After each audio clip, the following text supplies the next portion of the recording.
এই দোয়াটা পড়ার দরকার আছে না নাই? সকালবেলা যদি পড়েন 3 বার, সারাদিন তারা আপনার জন্য মাগফিরাতের দোয়া করবে। আর ওই দিন ইন্তেকাল করলে আল্লাহ তাআলা শহীদ হিসেবে আপনাকে কিয়ামতের দিন দাঁড় করাবে। আবার সন্ধ্যাবেলায় যদি পড়েন, সারা রাতের জন্য 70,000 ফেরেশতা মাগফিরাতের দোয়া করবে। ওই রাতে মারা গেলে শাহাদাতের মৃত্যু নসিব হয়ে যাবে। সকাল সন্ধ্যার যে জিকির, এই জিকিরের অন্তর্ভুক্ত করে নেবেন এই ওয়াজিফাটা। হুয়াল্লাহুল্লাযী লা ইলাহা ইল্লাহু আলিমুল গায়বি ওয়াশ শাহাদাতি হুয়ার রাহমানুর রহিম।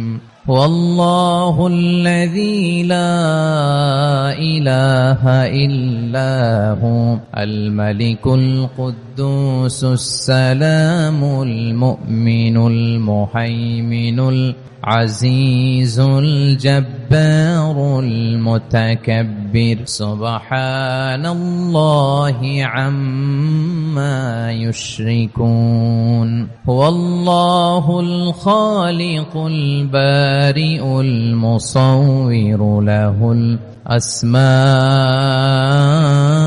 الحسنى يسبح له ما في السماوات والأرض وهو العزيز الحكيم.